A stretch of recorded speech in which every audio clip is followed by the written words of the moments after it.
Alright, what's good, y'all boys, and welcome to my next guide. Alright, so let's just get into it. So, the recommended aura I recommend bringing or using is Reckless, because it gives you accuracy and damage by 10%. So, we're just going to activate that. Make sure our book is active. Go into an instance.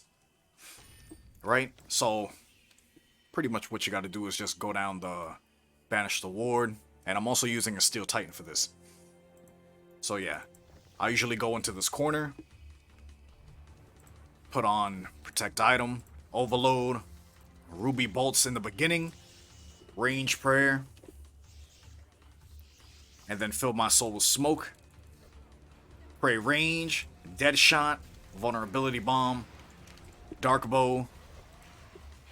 You see how it went off? So, Fumus don't fail me. Right? So, if you want to get more constant hits off. Right? So, by the time she'll go over there, you'll hit her. Darken my shadow, that's second phase.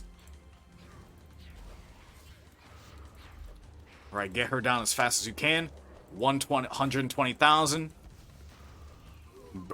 Have multiple hit abilities on it, like Dead Shot. Right? So you see how you saw constant damage? Don't allow that. You gotta run from her.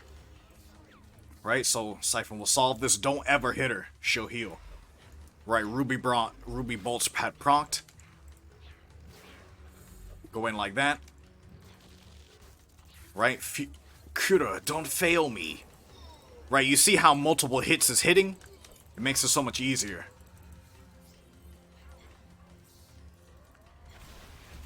Right? Contain this. If you're near her like that, she'll hit you and it'll stun you. So, right? So this is the prison of ice. So what you want to do is just heal all the way up pretty much to full. Put on your Protect from Magic straight away. And then the power of Zeros. Right? So you can Excalibur now. Adrenaline Renewal. And you could have power bursted, but this is going to be the last phase where she gets a lot more defense. And she can turn on Soul Split.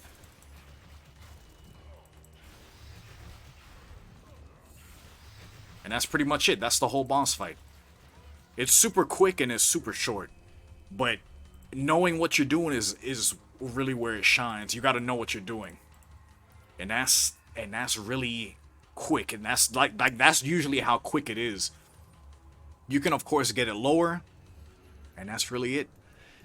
You know, hopefully you enjoyed the demonstration of how fast it is, and good luck on those next kills. Okay, so regarding what to bring, you need to bring a shield if necessary. Like, I always recommend bringing a shield in any PVM scenario, so I'm using the Repriser. And also, if you want to get a defender piece for your tier 80, you would also need a defender of tier 70, 80, or 90.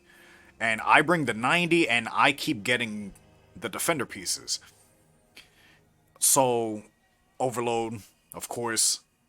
I bring a Super Restore just in case for prayer. Adrenaline Renewals.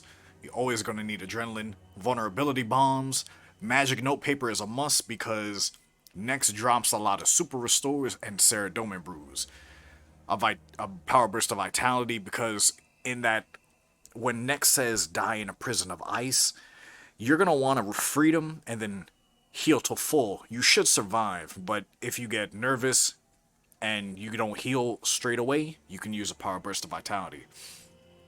A Blessed Flask, of course, Ultimate Prayer Potion, an Ancient Elven Ritual Shard for prayer, an Excalibur for heals, and different room pouches for this right here for your Disruption Shield.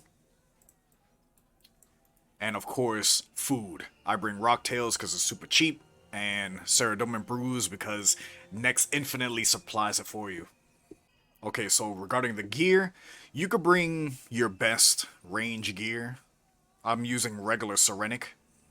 Fleeting boots because using rapid fire with these boots makes it amazing. And Nightmare Gauntlets, I don't use Snipe necessarily, but it's good to have that range bonus. I'm using Blight Bounds, Precise 6 Aftershock 1 on the main hand, Karaming 4 Equilibrium 2 on the offhand. I'm using a Luck of the Dwarves because you can hit the rare drop table and it'll give you slight success if you hit that table for maybe the Helzamir. An Essence of Finality with the Dark Bow in it, because it's really good if you want to burst down like a phase, because Blood Phase you're gonna see why. Big Boy Cape, you already know, for that dead shot. The Pernix Quiver, I have Ruby Bolts and Diamonds in it. Diamonds because this boss really has extreme defense. Like, it's high. You're gonna be splashing a lot. And the Illuminated Book of Law, or the Armadale Book, it has a chance to do a tornado, because for some reason, every time you go for, Fumus, Umbra, Glacies, and Kruer, you can't hit more than 1,000-ish. Like, you can Dark Bow, it'll hit 1,000. And it makes no sense. So, the more times you can hit, or have something hit it, it'll make it easier for you in the instant. Another gloves I recommend bringing is the Swift Gloves, because they have a passive effect, and it's really good to use here. So regarding the Death Touch Bracelet, this boss is immune to reflect damage, and I've never seen the boss get hit with reflect damage. Even if you hit reflect with the shield, it doesn't work on this boss. Neither does Poison, so Cinderbanes does not work here. So regarding the combat familiars, these are the main ones I recommend bringing. You can either bring a Calgarian Demon because of the crits, a Shadow Nihil for ranged accuracy by 5% because it increases it. The Ripper Demon, it gives you more damage the lower HP it has, plus it has a special that hits really good. Like it'll jump from the air and do like a good 3-4k. And of course the OG of the OGs, the Steel Titan Pouch. It'll be cool if they kind of reworked this pouch to make it a little bit more into the meta, because it is level 99. So, and this will be another one that's super cheap, and it's also a good familiar. And one thing I forgot to mention was, also, you can also bring a Scrimshaw. If you want to also increase your ranged accuracy, this is also a very good thing to bring. Also, another book to have if you don't want to use the Book of Law is the Illuminated Book of War, or the Bandles book, because it can break down or reduce their defense and give you a +5 hit chance for 15 seconds, which this is really good. Like, if you want to like get more consistent hits, this is a very good book to use. The Essence of Finality with your Eldritch Crossbow in it. This is true. You can use this, but for me personally, I find it extremely difficult to outlast Nexus hits, because she hits very hard and very constant. So soul splitting while doing extra damage, true, but for me, I would rather survive the fight. So you can use this if you're really good at it. Right, so Nex also has different little intricate abilities if you don't fight her fast enough or you don't phase her quick enough.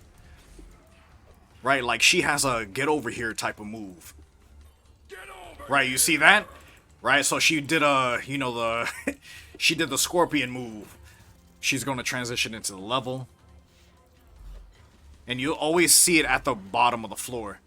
Like if you have the graphics on, you'll see what you need to see. The little circle on the floor, so you don't get hit by a big old hit. Right, so any heals, like I'll just throw like a corruption shot, it will heal her. So you always want to just use regular basic abilities and thresholds that don't bleed. So the blood sacrifice is just like old school, you gotta run away fast. Okay, so regarding her and reflect, it doesn't work either. You see how I still got hit for the full amount? So regarding if you can resonance, it doesn't work. When you try to resonance her die a prison of ice. Like, watch. It's about to come. I'll freedom now. And I'll resonance. And you see how I just died? You see, resonance does not work. I'm telling you. Alright, so you can barricade and it would not hit you. So you guys remember how I was telling you how the dark bow, and every time you hit these little minions, watch this, a dark bow, and I'm only hitting 1,000 for dark bow. That doesn't make any sense. So that's usually why I keep saying you need to bring multiple hit like that. You see how the Book of Law did that? It works so good.